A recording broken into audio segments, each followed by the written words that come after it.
Welcome to the Love on the Go podcast, brought to you by Carolina's Matchmaker. I'm Laurie Burzak, and for over 17 years, I've been helping singles find the relationship of their dreams all over the Carolinas. Along the journey, I've met so many amazing professionals and experts from various fields, and I'm excited to introduce them to you. What's my goal? I want to help you look at love and relationships in a new way and to grow in your understanding of how love works.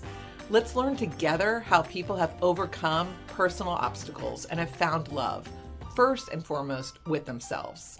The ultimate goal is realizing that you are worthy and deserving of love. Let's get started. Oh, wow. We are in for a treat today. We have Janine Davis. Yes, honey. Hey, girl. Hey, look, hey, girl, hey. Hey. So, Janine, let me tell you who Janine is, just in case you don't know. So she does live in Charlotte. She's from the Carolinas originally. And she is actually the host of the Janine Davis Show, which is heard by over 100,000 listeners middays on V101.9 WBAV-FM. And it's a top-rated urban adult station in Charlotte. And it's it's fun. And during the pandemic, I had a lot of fun watching you dancing during your midday show. Hey, it's how I kept myself alive and full of life. And it was so true. It's like we were all locked down and there you were dancing away, and it just really brought joy. So thank you for that. Your energy is awesome. And Janine and I have a very funny backstory about how we met originally.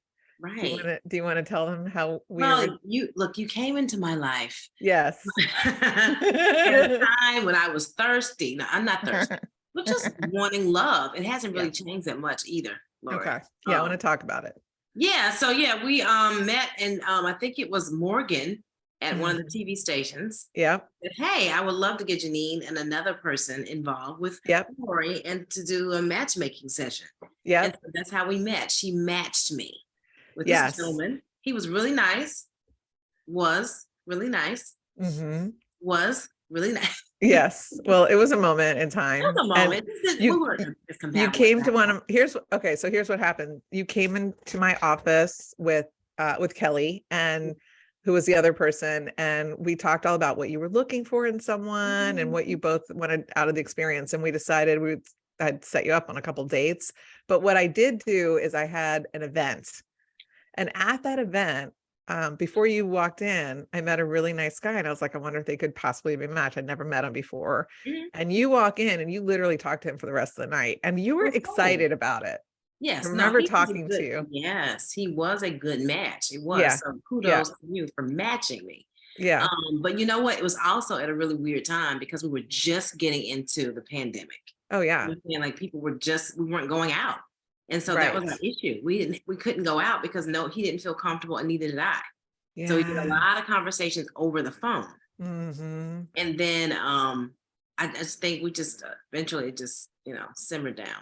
Right. But what I remember happening is he invited you to like a basketball game or something, and he wanted you to meet his parents. Early days. Do you remember that? There was something, and you were like, I don't know if I'm ready for that yet. My parents. It was like, somebody. I think it was a family member. It was a family member. It was a family member. Right. He was really cool. He had a really cool job.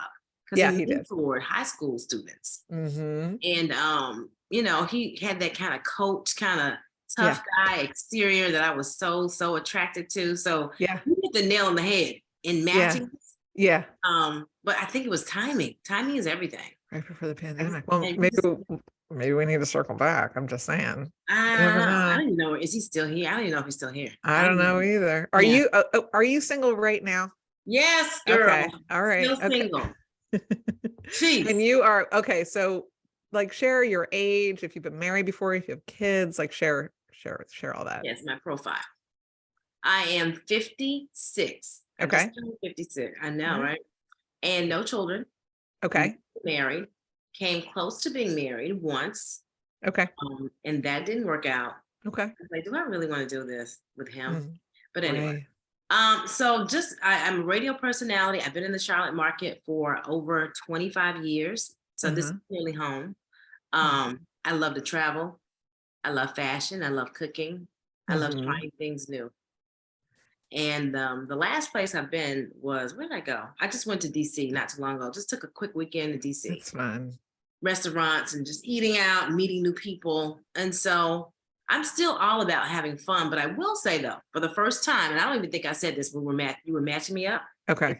I have said out loud and put it in the universe. Okay. I want to be married. Well, I want to be in a committed relationship. And I realized the first time I said that, I had never said it before. oh, wow. Never said it. So now I'm in the committal vibes, the committal community.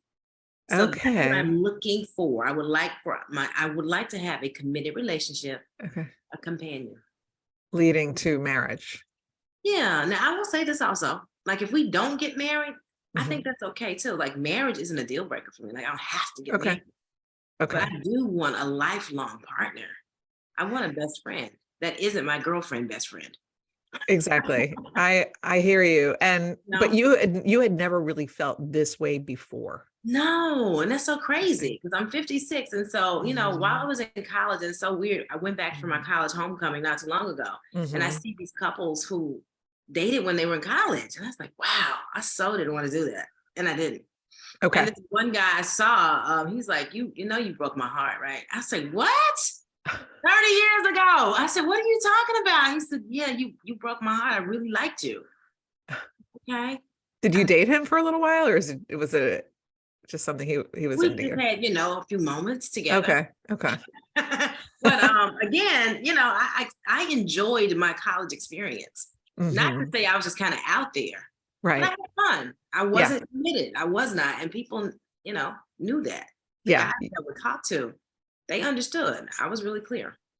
Okay. So was that through all of your 20s that you were that way? Like, have you sort of been that way all along, or do you feel like there was a difference between 20s and 30s and 40s? Definitely a difference. Absolutely. Okay. 20s, you know, just non-committal. I go where I want to go. I do it. 30s, definitely had a couple of committed relationships. So the longest relationship I've been in was 6 years. Okay.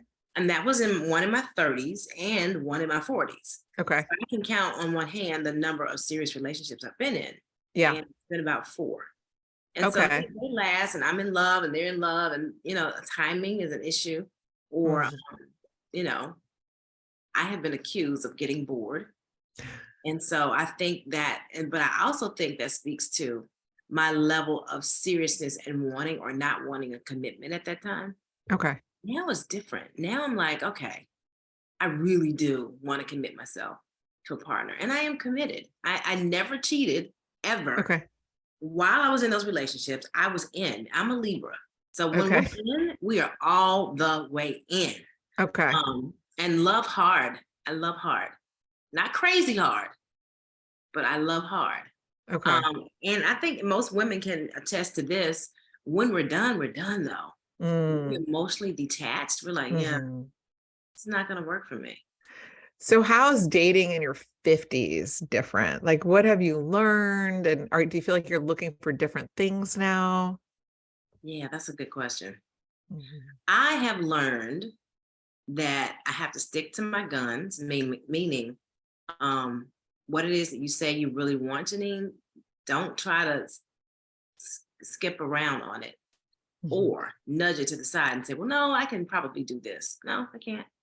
I want a relationship. So if you're saying to me, you want to just hang out, I'm gonna, no, that's a no for me. I've been hanging out, and that hasn't gotten me anywhere. So I find that I'm a lot more serious about what it is I want, and then the follow through in that is what it is. I actually follow through. I don't just say it; I'm acting on it. So that's one thing I've noticed. I've also noticed that I'm challenged. I will say my biggest challenge is, and I was thinking about this before we started talking. My biggest challenge, I think, is me being able to decipher my non-negotiables. Meaning I want to have non-negotiables, obviously, but do I want to go so far to the left that I'm like, I'm not being realistic?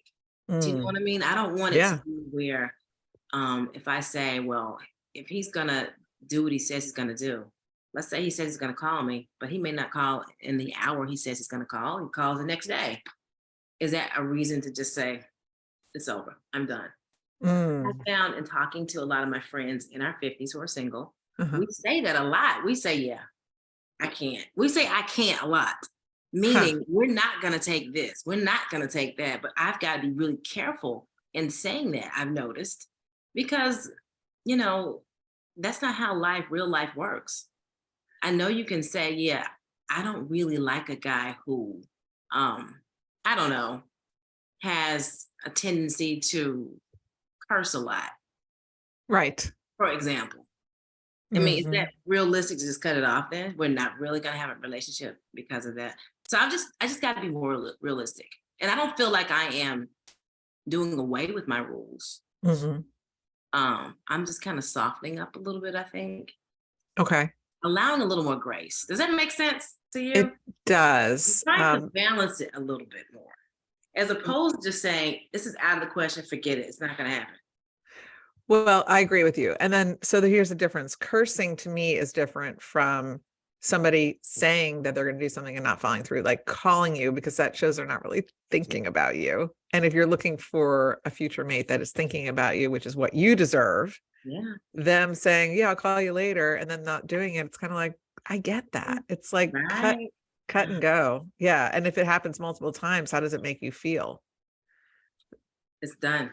Yeah, that could be done. The cursing thing is something they need to work on. It's like, if you say, you know what, hon, I really don't want to hear you cursing, and you know, they slow down on it, but they don't cease completely. It is hard to stop doing an action that you have done like your whole life. As opposed to like smoking or something like that, where it's like a clear deal breaker for many. No, I don't want that. Yeah, right. That's just done. Right. What about things like physicality? Are you finding that you're still like looking for the tall guy, or looking for the muscles, or like how does that play in? Attraction doesn't have to just be physical. I've learned that. Okay. A lot of it for me now is, and they don't have to be 6'2", 6'5", 6 whatever. But if the chemistry is right, if he's making me feel secure and protected, and of course, you know, it's sexy. I mean, sex appeal is a lot. So a lot of that isn't necessarily just how you look. It's just your whole vibe. It's your energy. It's your confidence. Yeah. Our conversations.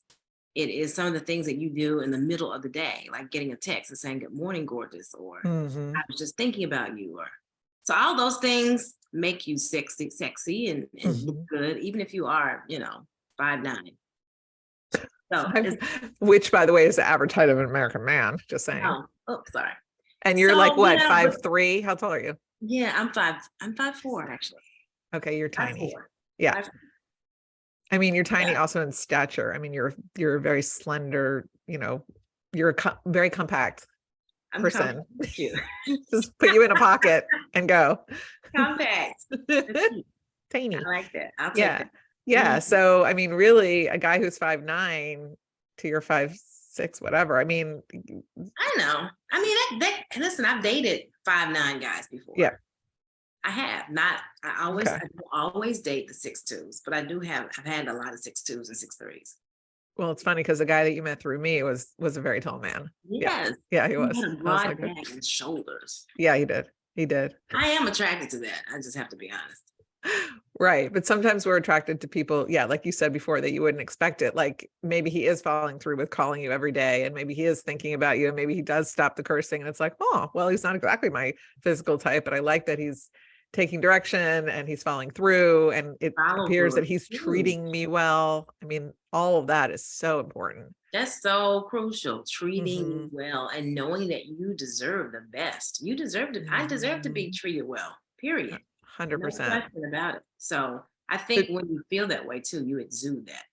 100%. Now, do you and your girlfriends just sit around and talk about lack of men and what everyone's doing? Or like, do you find that there's like a lot of negative talking going on around the single people that you know, or? Not a lot, but we do talk about it for sure. Yeah. Okay. So we just had that trip to DC with girlfriends, all of us. Okay. And that evening, we, instead of going out, we sat around in the condo and we had drinks and, you know, apps and that kind of thing. And we were talking about relationships, because half of the girls in our group, is 6 of us, half of them are married with kids. through them. And then the other ones of us are not. One actually has been married and now is divorced. Okay. So they were talking about, the married women, we're just talking about what life is like being married. One friend is like, well, it's not all that it's cracked up to be. Like, really? She's like, just get you a good friend, girl. Get you a good companion. Someone who's gonna treat you right. You don't have to worry about picking up all their dirty clothes and, always having to pump them up. And I feel from her like she feels like she got cheated somehow. Like what she got before she got married totally changed once she got married. I think that's where she is. So I'm like, okay. And then the other girlfriend who was recently divorced, he really did do a 360. He got angry and mean and horrible. He was so much in love with her, and I don't understand what happened. So everybody has that horror story. They did, at least. So finally, I asked the question. I said, "Well, what are the pluses in marriage? Like, why should I bother to get married?" So the married friend of mine, she said, "There are a lot of pluses. It's like, we talk about nothing sometimes, and it's perfectly fine. Sometimes they will drive out and go to the mall parking lot and people watch." Oh, they're doing it so together. cute. And she knows him, he knows her. She said, "My husband doesn't like to go out. This trip right here would drive him crazy." But he's like, "Do what you want to do that makes you happy." Right. So they know each other and they know how to appreciate each other and their differences. So having those conversations, it wasn't all negative, but I had to shine some light on marriage. I'm like, why would I get married then? But it is about having that companion, and it is about having someone has your back and that you want to build a life with. So now they've already gotten a dream home, and their kids are out of college or finishing up college. So they're just planning the rest of their lives together. So that's the exciting part for me, and they help each other. Yeah. So we talk about it. It has its ups and downs, but I don't like to dwell on the negative though. No, you're not that person. So many stories. Oh my God. I'm like, why would I want to get married? How are you meeting people right now? I know. That's a good question. Mostly out when I'm not expecting it. Like I'm trying to think, like when I went back to my homecoming, but these are old boyfriends. I'm like, listen, that was 30 years ago. Right. Different now. I don't want to date you now. I know. So, different places. Like, I met this guy, grocery store. Did he talk to you first, or did you approach him? So when you meet somebody like that, that is so outgoing and approaches you in public places, doesn't it make you think he must do this all the time? And if I was dating him, like a very extroverted person, it takes a very extroverted person to do something like that. Very, very confident. So isn't there a part of you it's like not trusting? Yeah, I'm not taking him seriously. I never said that. You asked me how did I meet him. I'm not going out with him. I'm just saying how I meet him. Okay, got it. But you know what I mean. I'd be like, I don't think so. Extra. I make a joke out of it though. I'm like, wow, I love that line. Or so bold. Yeah. I was standing in the CVS line at the pharmacy picking up a prescription. Right. And the guy, I remember his name was Russell. So anyway, he was like, "Oh my God, you are absolutely beautiful." And I said, "Okay, Russell." I didn't say Russell, I didn't know his name at the time. And I said, "Thank you." As I continue to look for my vitamin D. Right. Why are you talking to me right now? I'm looking for vitamins. And so he just went on and on and on and on. And he said, "So what about dinner sometime?" I said, "Well, what about it?" We just laughed. And so I'm kind of embarrassed because people are in line. And I was like, I'm not going out with you, though, right? I didn't say that, but my attitude, this is cute, but no. Right. Philly. He was telling me all about himself. And so he's like, "Where are you from?" "I live here." Okay. So we were actually having a conversation, but I clearly was not interested. He's an older guy. He was just very flirty. It was just entertaining, actually. Okay. Yeah. But as far as meeting guys that I would seriously consider, I will tell you in my building. Okay. 2 of them. One of them was on my floor. Oh. And I always thought he was gorgeous. And we met at the elevator. I know this sounds so cliche, but we had some furniture in the hallway. Okay. And the exact same furniture I had just ordered from my home. So funny. And I said that I said, "Oh my God, I'm getting the exact same couch." I said, "Oh my God." And he's like, oh yeah. He said, well, you can come in and see it. I said, okay, cool. Let's do that. Yeah. So I went in to watch his furniture and we're asking each other questions. Okay. So we've gone out a few times. Okay. He's different, we'll see. So more the friend vibe than the romantic. Yeah. Friend But you vibe. need to be careful about dating somebody on your floor because if it doesn't work out, you got to see him at that later. Girl. So we didn't date. We went Yeah. out a couple of times. Yeah. And then I think we both kind of felt like, yeah, this is not. Right. So we're still friends now. Okay. Good. So the new one that I met, he's not on my floor though. Okay. Very cute. Did you meet him in the elevator or in the lobby? How'd you meet him? In the parking garage. I almost said that.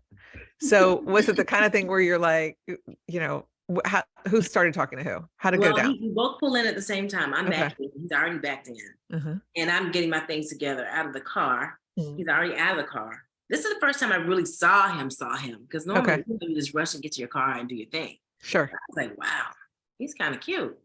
And so anyway, I say, hey, hello, and we walk in together. He holds the door open for me. And then he says, I saw you at homecoming.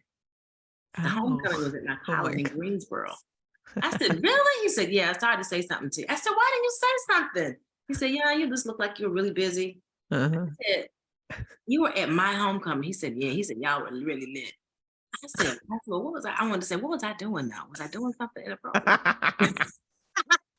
So anyway, he was just saying, yeah, I remember seeing you at homecoming. I said, wow. I said, well, next time just say something when you see me out. He said, yeah, I'll do that. He said, yeah. And so it was just that kind of like, I don't know what's next. And so I said, okay, well, gotta go. See ya. So that's it. That's it. That was it. I just felt like it was like gonna go somewhere, but he didn't push it, and I didn't either. I just said, oh, okay. Okay. I know, like I don't know. He's cute though. But he paved the way. He paved it out. So if you ran into him again, would you take an action of some kind? I need to take action. Well, I'm saying, would you? I would say hello again. For sure. Hey, how are you? What's going on? I would try to start up a conversation. Okay. But you wouldn't like give him your number or say something like, I don't know what his status is. I don't know if he has a girlfriend. I don't know. Yeah, that's the whole thing. That's the whole thing. Because you would think that at the end of the, he would have asked you. I'm like thinking, would he have asked you if he really was interested, he would have asked you. Like, period. Like, it's an opportunity. Right. So unless he's a little shy. He might not be available later. That might be it. It might be it. Yeah. I think that might be it. Okay. All right. So I think what my experience has been, the guys, when they want to talk to you, they talk to you. Yeah. When they're interested, they're interested. That's right. I'm saying like you never really have to say, does he like me? And if you have to ask that question, probably is not that into you. That is such an important thing for people to hear. Yeah. Because people think, well, what could I do to get them interested in me? It's like nothing. Nothing. He isn't. It's like when they want to talk to you, they figure it out how to talk to you, even if they have to go through somebody else. You're right. I mean, he knows how to find you. He knows how to find you. Anyone from this point on, I'm not going to chase a guy. Did you ever chase a guy though? Yeah. I remember one guy I did chase. It didn't work out. It didn't work out. Because I think he was flattered and he was probably used to women chasing him. Yeah. Attractive guy. Okay. But then the core of me was like, why am I doing this? Right. I think I just fell off and stopped talking to him and stopped calling, and so did he. Because I think ultimately, don't they want the chase? Don't they? You as the expert. When you're playing games, they do. But at the end of the day, so think about it this way: a secure man. I think that men and women want to know that there's like an onion to peel, like finding out a lot more about somebody where not everything is said up front, but you get to really, it unfolds. Yeah. But a secure man, from my experience, doesn't really want games played. He doesn't want her not returning phone calls or never being available. Yeah. So a secure man, now an avoidant man, I think likes the chase, and then he slows it down and turns around and walks the other way because they got the person, and that's sad. And then an anxious man, we know what that looks like. It's not great. Oh my gosh, it's not great. So I guess the key is trying to find a well-balanced man. Yeah, you got to find somebody who has a secure attachment style. 100%. Yeah, so that's what you need.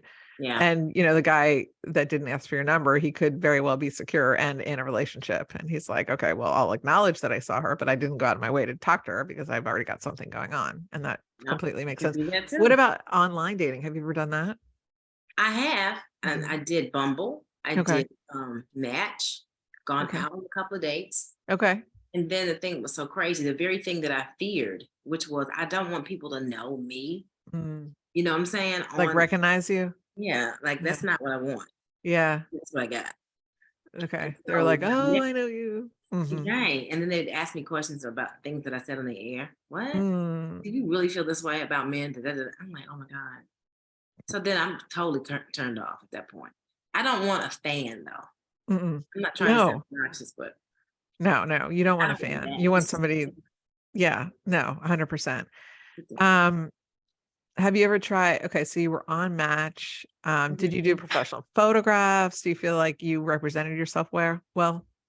On the pictures on Match, and you had good like full length photos. Yeah. Or is it just face shots? Okay, you had it all in there. Okay. Variety. All right, and you had a good bio. And then, do you feel like did you take a lot of time to search for men, or were you just kind of waiting for men to come to you? I mean, it's a part-time job. Seriously, it got to be too much. People hire me for that. I know, right? They do.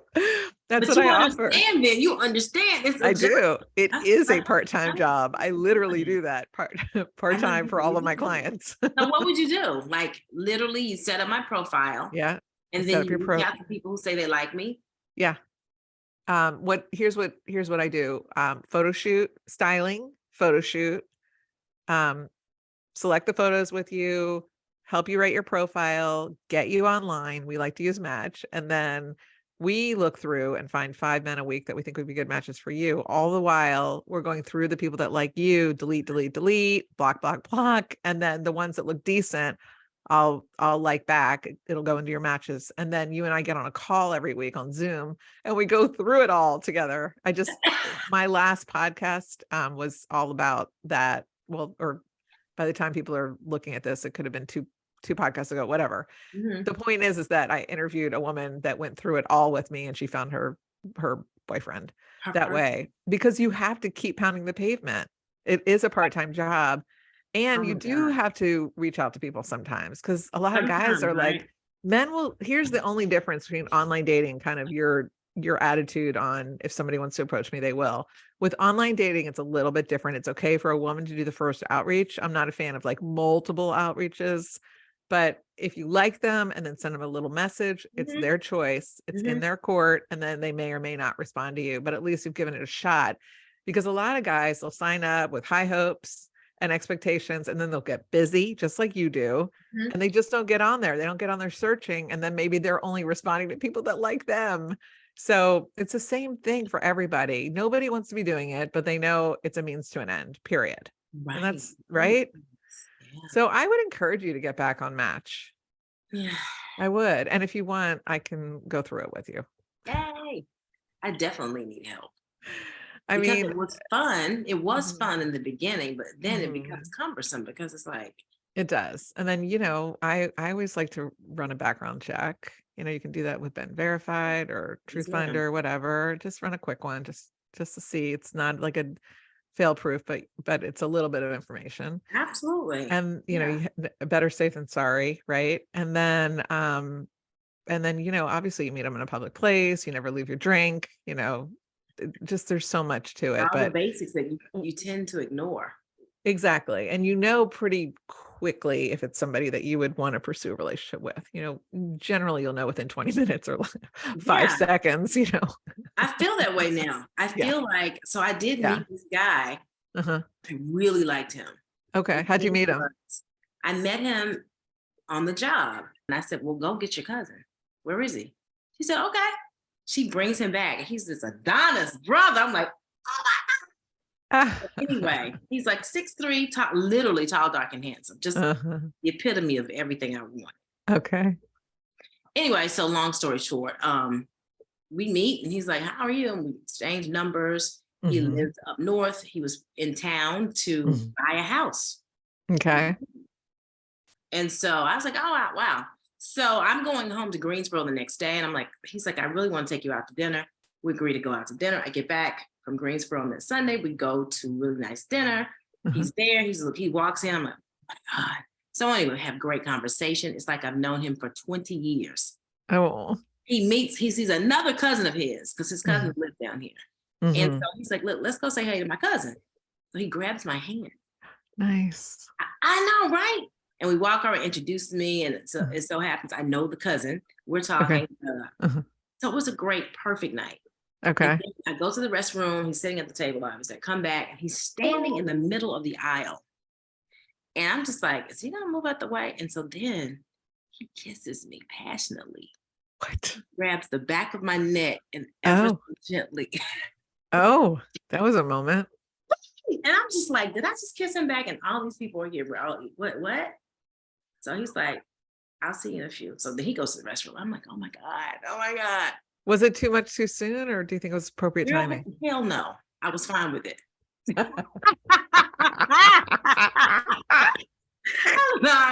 was so fine with it because I like him. We had a conversation. I liked about him.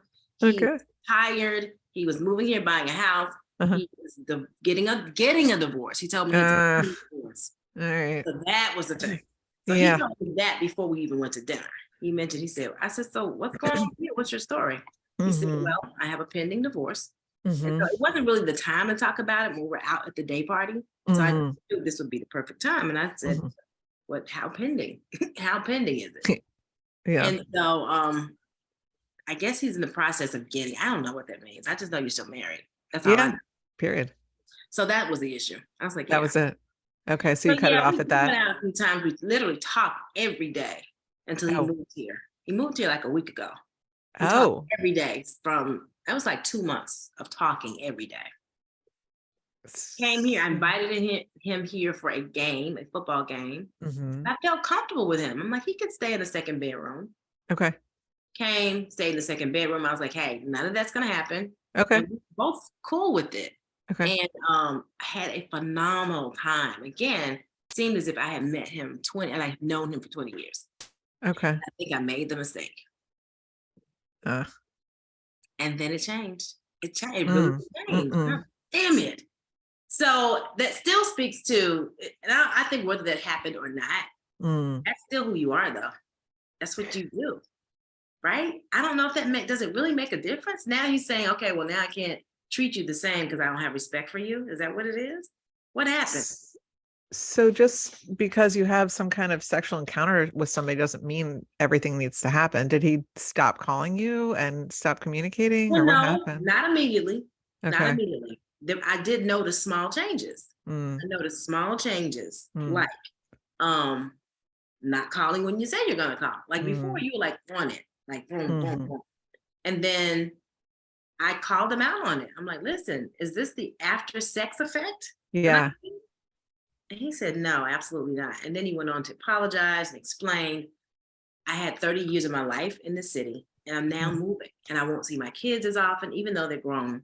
But he communicates and stays in contact with his kids on a regular basis. Right. So he said, I'm just really trying to get a grip on my life. So I don't mean to ignore you, but it's different. I have to get myself together. And I was like, okay, let me give him a little grace. Because it made sense until it didn't. Yeah. So now I'm like, this is just not a good time. Let's just not do anything. Yeah. So that's what I decided. So yeah, this is not gonna work for me. It's a bummer. And it goes back to, I'm just not a fan of people dating, separated people, period. Because they're still in flux. You're still in it. Even though they're still married. They haven't gone through all of the stages yet. Yes. So, and then all of a sudden he probably felt like, oh, I'm about to get, serious with somebody. I'm not even divorced yet. And they just shut down, or he's being an avoidant. He got what he wanted and now he's on his way. So it's actions. At this age, do people still do that though? People still do that? People do that. Absolutely. That's what's so shocking to me. I'm like, Yeah, you they do. never outgrow it, I guess. No, and it's okay. Like you needed to hear, you need to learn it. You need to learn it one more time. It's all right. It's okay. Next time, no, it's all right. Oh my God, I feel like we could talk forever, but I know we gotta go. We're gonna wrap it up.